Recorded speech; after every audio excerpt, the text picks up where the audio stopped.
Hi, how you doing? I'm John. Nice to meet you. Tell me about yourself.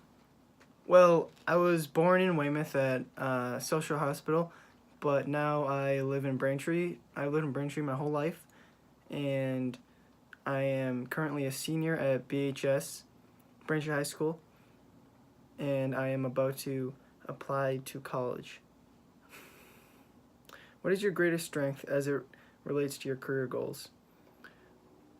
Well, my greatest strength is that if there's a problem, I am quick thinking, so I'm able to think of another plan to encounter the problem,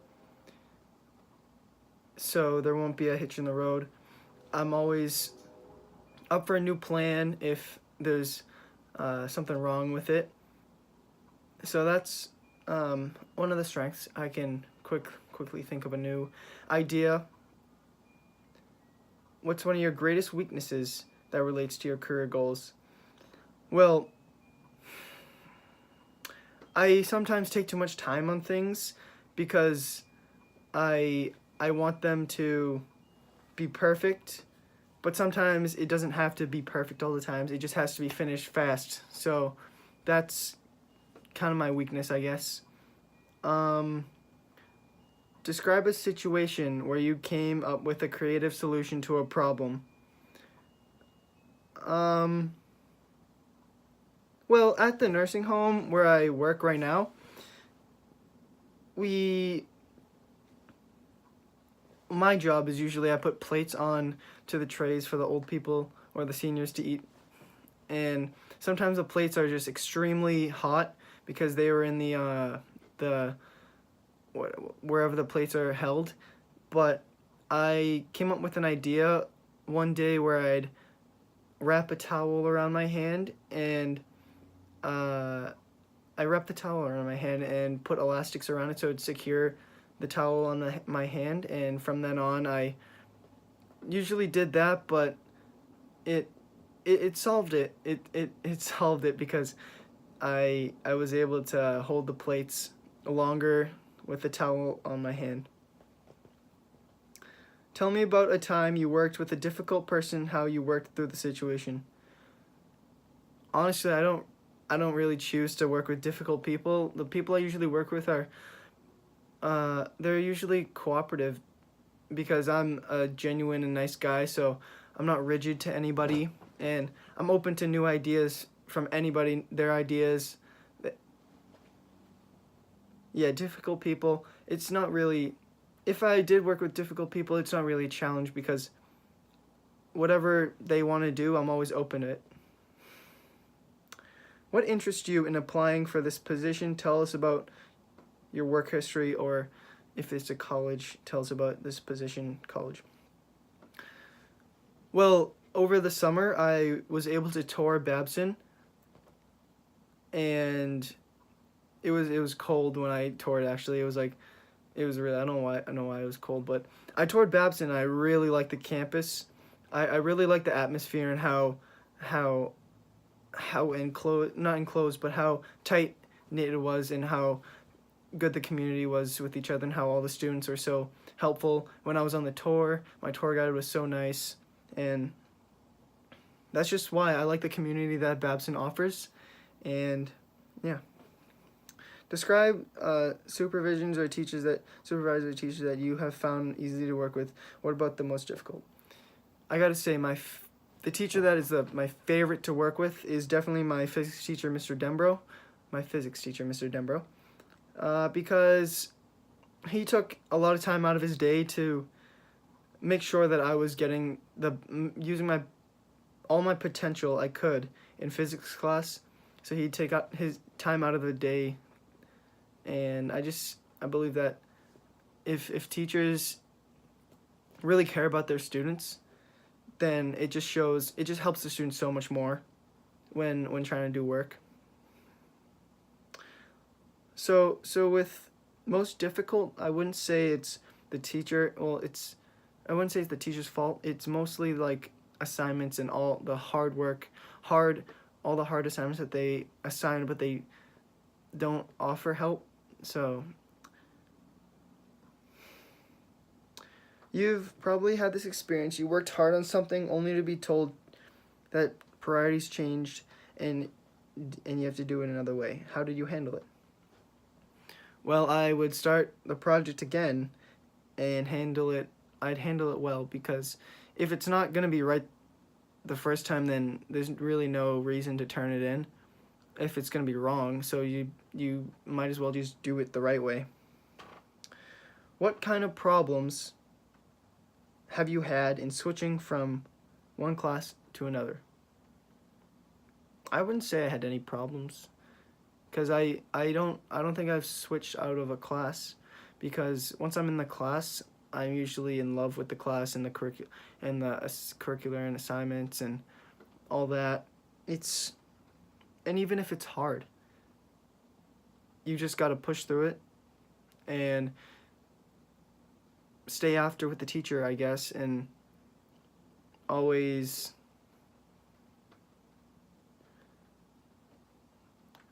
just look on the brighter side because everything will get better if you just keep trying. What is important to you in a school? I believe the most important thing at a school would be the community of students because a good community of students allows the incoming student to feel welcomed and at home. And if there's no good community, then it could feel cold, not like temperature wise, but like you might not feel happy with your state, and you might not always want to do your best because you're not motivated to do the best. So I think a good community of students is the most important at a school. Describe an important job that you goal that you achieved in the past. What strategies did you use to achieve it? What part of the work has given you the greatest feeling of achievement and satisfaction? I think my greatest achievement / goal would be receiving the certificate of academic excellence in physics.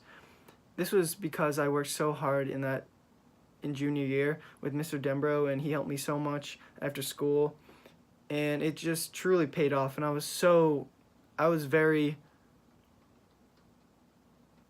happy. I was so happy when I was able to receive that award. My parents were happy too. It was just an amazing experience.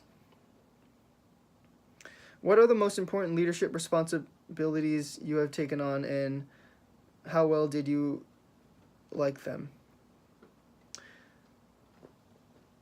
During the summer, both this summer and last summer, me and my sister went to a leadership camp in California, and in the beginning of the camp, they assign like who's the leader, who's a leader, and who is not.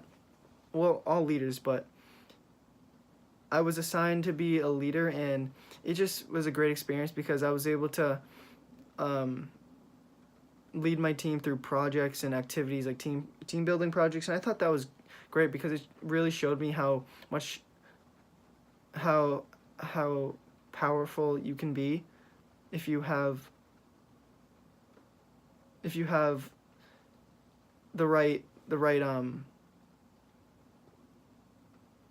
if you have confidence. It gave me a lot of confidence and showed me that if you truly have confidence, then you can really shape other people in the better. How do you like to be managed, taught? What are your expectations for your supervisor, for your school? What are your expectations for your coworkers, fellow students?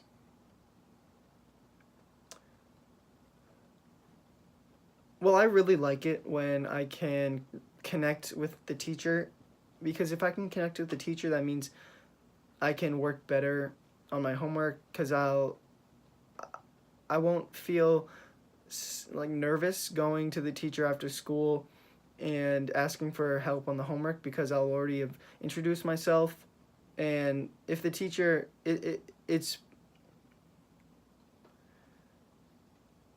nice to be taught in a good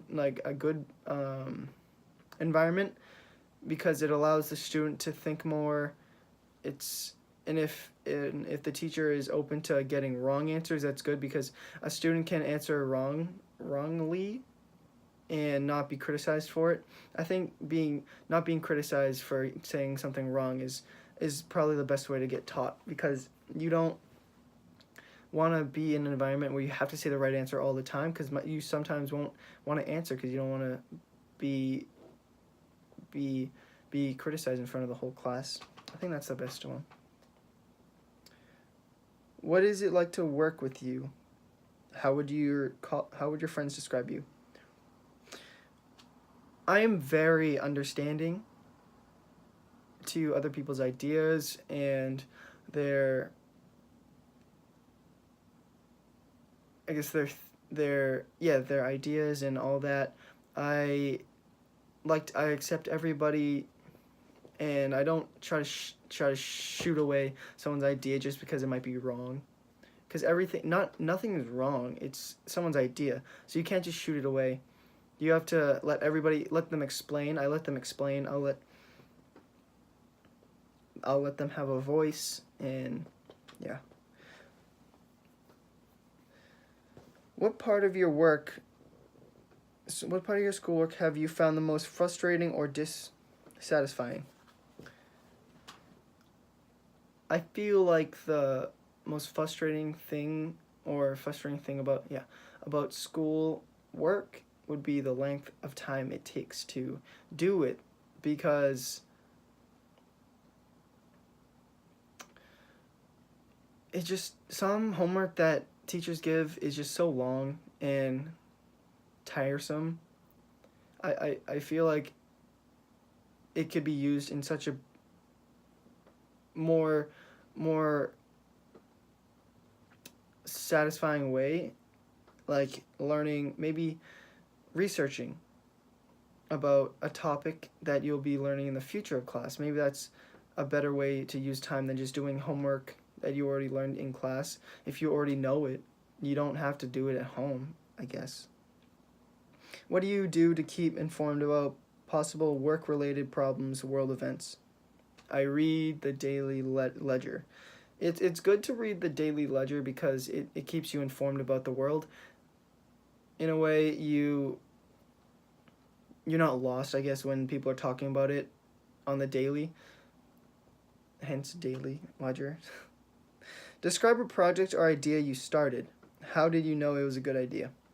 Well, when I was younger, I always thought of creating suction bowls. Now, these are bowls that don't get knocked over. Like in the commercials where you see the mugs that if you slap them, they don't get knocked over. It's basically the same thing with a bowl. And I created it because I thought that, well, if you're eating out of the bowl and someone comes over, you're getting up and you knock over the bowl, all the food's on the table and you just have to clean it all up. But with a suction bowl, you slap it and the food just stays right in the bowl and no cleanup.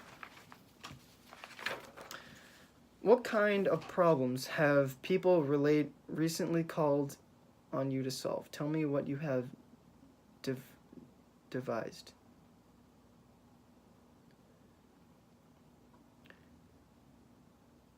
Well, at my job at the nursing home, the computer actually broke last week. So when I was done on the line, they actually called me into the office and had me try and fix it because no one else in the office could fix it. So I was like their last hope. And actually within 30 minutes, I was able to fix it and restore it to, not restore it to new, but I was able to fix the hardware and let the program run again. So I think that was good because I am respected a little bit more because I was able to fix that, and they know that I'm loyal to working there. And yeah.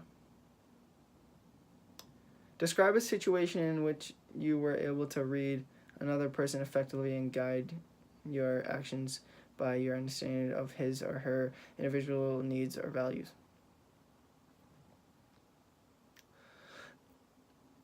Well, usually when my sister is down, sad, unhappy about school, boys, something like that, I'm always able to read her.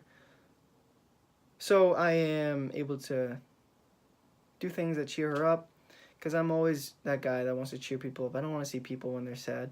It just gets me sad. So why waste your time being sad when you just be happy? Give me an example of a time when you had to analyze another person or situation carefully in order to be effective in guiding your action or decisions. Well, in the beginning of the nursing home job, I had to shadow a person that had been working there for multiple years.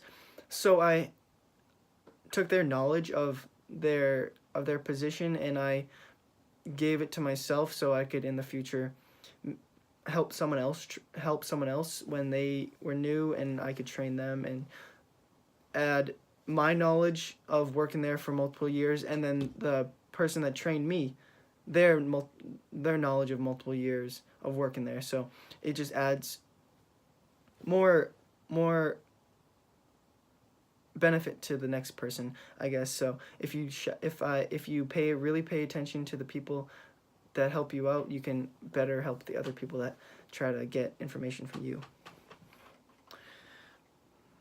Describe a situation in which you felt it necessary to be very attentive or vigilant to your environment.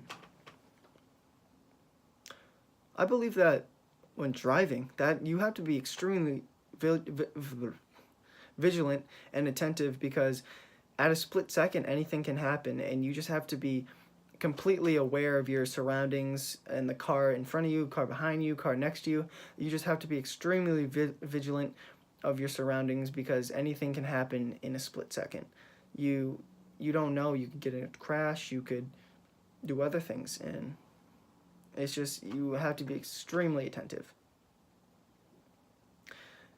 Have you ever had an experience in which you were glad you had paid attention to some particular detail?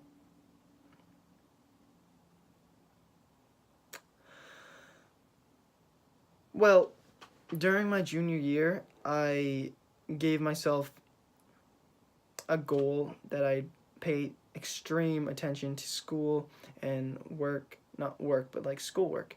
And I would discipline myself to, when I go home, I always just finish my homework first, then study, and then I can do activities after and whatever I want.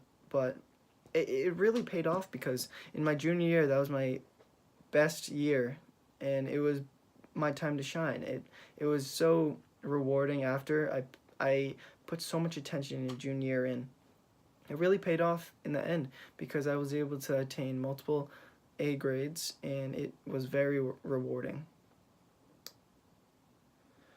Give me an example of how you would explain a complicated procedure to someone who was new to the situation. Well, I would use common terminology to explain it to them, because sometimes they don't really know the advanced terminology, I guess, that they, since they haven't worked there, I guess they don't know the terminology that we use. So it's good to use common terminology so they can get a good idea of what is to come. When in the past have you found it important to disagree with your teacher? Have you ever approached him or her, and what was the result? Well, at the nursing home, my boss once put me on all the days in the week, and I told them earlier that I couldn't work every day of the week, because I have had lacrosse workouts, I had lacrosse practice, I had family things, and I eventually had to go to him during the day and talk to him and consult with him, and I told him that I am loyal to the job, but I cannot work every day, and he agreed. So he eventually took me off those days, and I was very happy and rewarded. I was happy that I had the confidence to approach him. And have you ever had to get a point across to different types of people, what approach did you take? I was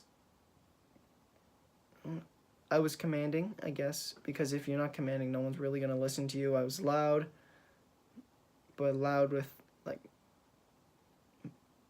not my words, but I projected a good idea, and to make sure that everyone would pay attention, because if someone loses their attention, they're not really going to listen to you anymore, because they believe that everything you say is going to be unappealing, and it's not going to work with the idea. So, have you ever given instructions to someone and then learned they did it wrong? What happened? Well, at work, one of my coworkers made a mistake, so I explained how they made the mistake, and I helped them do it right, because if you don't help them do it right, they might not do it right again, and it's just a circle. They just they won't do it right once after another. It's just gonna go back to them doing it wrong. So if you teach them to do it right once, they'll most likely do it right again, because they'll know they won't want to get it wrong. Describe a situation where your work or ideas were criticized, and how did you handle it? When someone criticizes my work, when someone criticized my work with the suction bowl, I was appalled, because I thought it was a great idea. And I explained to them that it's so you don't knock over your lunch or your food. And after that, they believed me. They're like, oh, you're right. Suction bowls, that'll help you in the long run. So, give me an example of a time when you could not participate in a discussion or could not finish a task because you did not have enough information. Well, in history class, I wasn't able to finish a project because there wasn't enough information for me to finish it, I guess, because we had to only use textbooks, and there just wasn't enough information about this. I believe it was about George Washington, but there just wasn't enough information, and I finished right on the deadline because I had to go home and finish online and look up things online, and I just, yeah. How do people react when you ask them questions? How well do they seem to understand what do you want to know? Understand what you want to know. People usually react well because I'm clear, and I speak with pride in my voice, I guess, and they notice that. Because if you don't speak with a clear, proud, pride-ridden voice, then they sometimes won't take you seriously.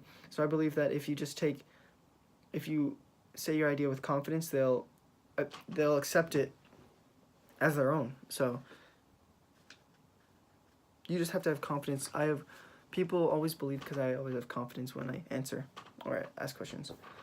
What are some of the most important documents you have written? What kinds of problems did you have writing them? What kind of reactions did they have?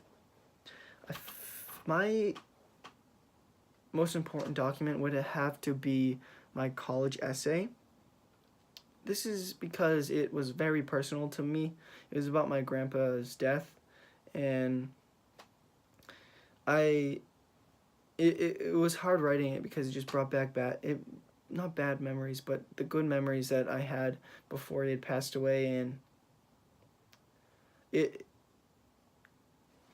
but it was good because it gave me a venting point. I could vent about his death and how it affected me and how it made me mature and college ready. So in my English teacher, I showed her, and she really liked it. So I believe it was a good thing that I could write that for myself. What is the most difficult writing assignment you have undertaken recently? What made it challenging? How did you handle it? Again, it would be my college essay, because it was hard to write about a passing of your grandpa, and I I already said it, but it, it it gave me a venting point. So yeah. Have you ever written instructions to be followed by someone else? What did you do? Yeah, at work I usually write the menus that the people are getting that day. So I'd be number 4, and number 1 sets up the trays and puts the food on. So number 4 writes the menus, and number 1 would put the food. So I was responsible for putting the correct food on the paper, and then number 1 would be responsible for putting the actual food. So they would follow my instructions. Recall an important report you had to prepare. How did you go about planning? At my internship at Bay State Financial, I had to prepare a presentation for my boss. I planned it out throughout the week so I wouldn't be stressed, I guess, but I could take time and make it perfect, and he eventually thought it was great, so he used it in his meeting with a client. Describe a time when you had to communicate information in a difficult or awkward school situation. How did you handle this situation? At my work at the nursing home, I had to describe how the job worked to an older person, like an older person that came to work for the nursing home, but they didn't really want to take information from me since I'm only 18. They thought they knew everything. They thought they knew everything already, and they didn't really need my help. So I thought that was difficult because I just wanted to help them, but they didn't really want to take the the help that I could give them, even though I worked there for 2 years tops, and they just didn't want to hear what I was going to say. So describe the procedures you have used to keep track of things that require your attention. What do you do to keep track of your progress on delegated or procrastinated assignment?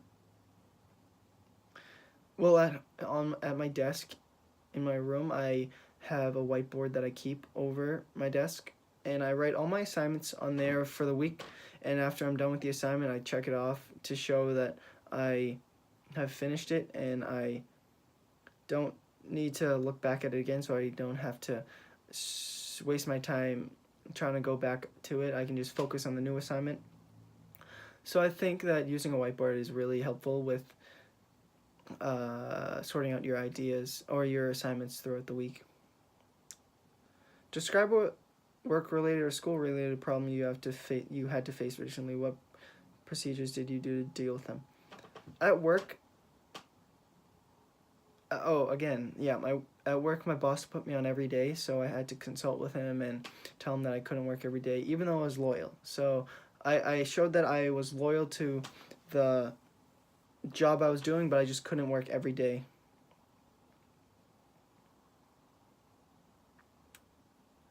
Give me an example of a difficult decision you had to make at your last job school. How did you solve it? What are your rationale for choosing the method rather than another situation? Well, a worker at the nursing home wasn't being consistent with coming in every day. They'd slack off. They wouldn't come in. I guess they'd come in late sometimes, or they just wouldn't come in. So we warned them that if they didn't come in again, they'd be fired because that'd be 3 strikes. So after that, the worker began to become more cautious about time and was able to come in every day at the right time. So we didn't have a problem anymore. Have you ever delayed a decision Can you describe a work-related occasion when you felt you made up your mind too quick or too slowly? I'd say no. When I make decisions, I take a lot of analysis into them because if you make the wrong decision, it could cause bad consequences after. So I always try to take that precaution, and I don't want bad consequences after that. Have you ever delayed a decision so you could have more time to think about it? Give me an example. Yeah, my guidance counselor asked me what colleges I want to apply to, and I didn't really have an answer for her yet. So I told her to hold off on it because I'd go home and consult with my mom about schools and the majors that they had. So the next day went to my guidance counselor after talking to my mom, and I told her the schools that I was going to apply to. So that was a delay in answers about colleges. Describe your normal methods of assigning work to subordinates or group mates, group mate on a class assignment. I would split up the work evenly so a student wouldn't become overwhelmed with the workload. Have you ever moved up to a position where you had to supervise peers? How did you handle it? During the summer, I actually peer leaded at Sheriff's Camp, which is in Weymouth, Quincy, Mass, right next to Braintree, on the Braintree line. It's at the sheriff's house, but I would be there for about 4 hours a day, and I would watch over the kids while they were doing their activities, team building activities and all that. It really gave me good leadership qualities. Describe a project that required a major effort by many members of your staff or class. Who did you ask to participate? Well, in the research project we had for English, I actually I tried to choose the smartest kids in my class because I knew that the work would get done. No, I didn't choose the smartest kids. I chose the most determined kids because I knew the work would get done. They don't need to be smart to be not to be in my group, but they just have to be determined to want to do the work and not slack off and procrastinate over the course of the project time we had. Describe a work or school experience in which you worked with people from different backgrounds. What was most challenging about the experience? When I went to California and when I was in that leadership program, I was given the chance to work with people from different backgrounds. Most of them were from California, since it was a California summer camp, but these kids came from poor backgrounds, rich backgrounds, immigrant backgrounds. So it gave me a sense of that there are other people in the world, I guess. It's not just me, and people come from everywhere, and it gave me good,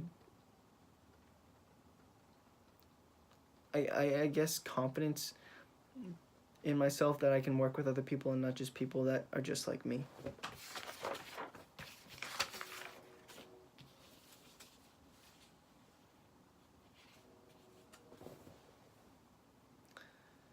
Have you ever had an experience in which you failed to sell an idea or gain cooperation the first time but succeed later?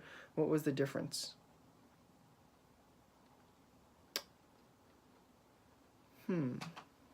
I'd say yes. With my suction bowls, no one really wanted to buy that idea that it could help change the world and revolutionize the world, but no one really wanted to believe that. So, shame. Describe a time when you were faced with problems or stresses at work that tested your coping skills. What did you do? Well, when my grandpa passed, it was kind of a shell shock, might I say, or it really shocked me, and it shocked my whole family because he had passed away so quickly from brain cancer. We thought that he just had spinal problems because whenever he'd go to the doctors, they'd always say he had spine problems, but when we brought him to the hospital, they quickly said that he had been developing brain cancer for the last 3 years. And we were so shocked because we always thought it was vertigo, because he had vertigo. We thought it was vertigo, but it was actually brain cancer, so it really shocked us all. And we all were so bummed out. We were so sad. We were so not depressed, but so stressed out because we had just lost our grandpa and my dad's father. It was so sad that it had to happen so quickly. Describe a work or school related responsibility or project that required you to work independently. What are your responsibilities? What strategies did you use to coordinate the work?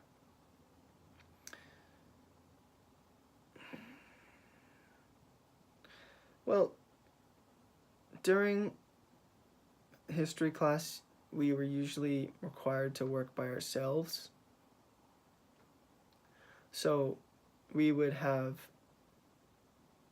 a timeline that you'd have to do yourself. So I'd plan it out.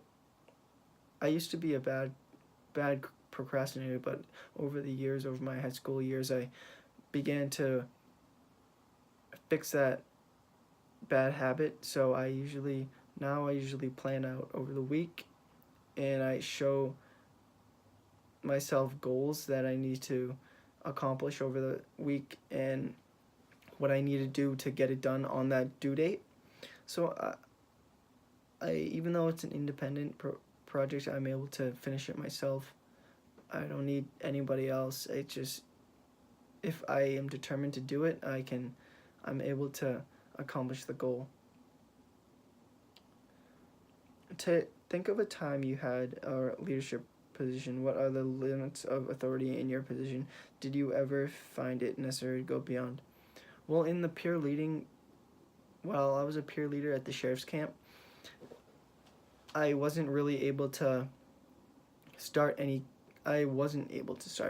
games, but I took the initiative, and while the counselors were doing things with the other counselors, like planning stuff, I was over with the kids that I was watching, setting up games and playing these team-based games, and I was able to actually receive the Best Peer Leader Award for Sheriff's Camp, and it was pretty cool because I knew that if you just take the initiative and you try your hardest, you'll be rewarded. What methods do you use to prioritize your work? How do you enjoy this type of work? As I said before, I use a whiteboard, and I like it because I can see all my assignments right in front of me, so I'll never have to forget what I have to do over the week, and it gives me a good handle on what I have to do to accomplish, to get good grades. And it's great because all I have to do is just do those assignments and I can get good grades, and it just gives me good hope, a lot of hope. And it's possible, of course, to be loyal to your employer's school but still disagree with some rules and policies. Can you cite an example in your own experience?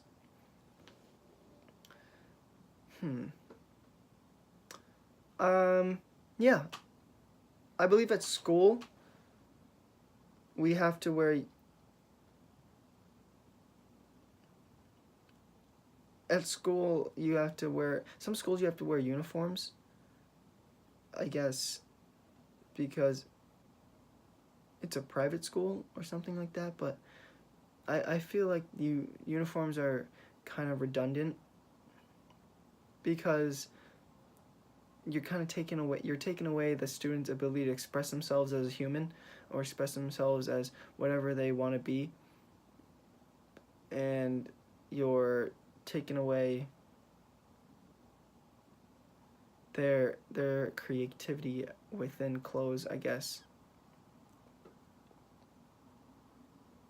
Tell me about a time your effort helped carry out some project or idea. Well, in physics class, we had to do an experiment, and we didn't really know, well, my group mates didn't really know where to start, so I gave an idea that started an effect that just kept pushing ideas, and ideas that created good results. So I was able to help my students, not my students, my classmates start off on the experiment, show that with one confident answer, many other confident answers can come along with it.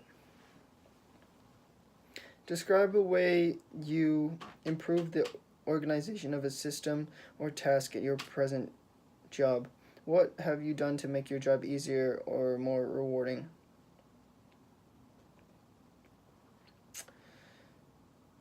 Well, a system, I guess, on my computer.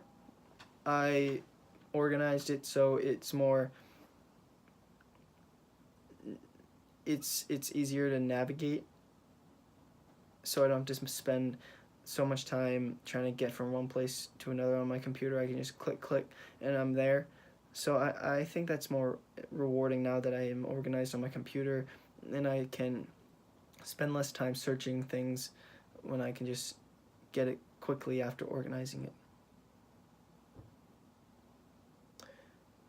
Describe a situation in which you found you had a serious problem. What did you do to solve it? Tell me about an idea you generated. In school, I was lacking behind all the other students. Let's say my sophomore year. Yeah, I was trying my hardest, but it just wasn't really, the results weren't really coming. So I would stay after every day, but it still wouldn't work, I guess. So I set a goal in the summer that I would go to tutoring and just use all my potential for junior year. What are the most challenging things you have ever done? Well, when I was younger, I used to build Legos. So I'd say the most challenging thing I've ever done was build the London Bridge out of Legos, which is 1,400 pieces in total. And I thought that was hard because building Legos really takes patience. Really takes patience within a person, because the London Bridge, I can see it right now, but it took me about 2 weeks with absolute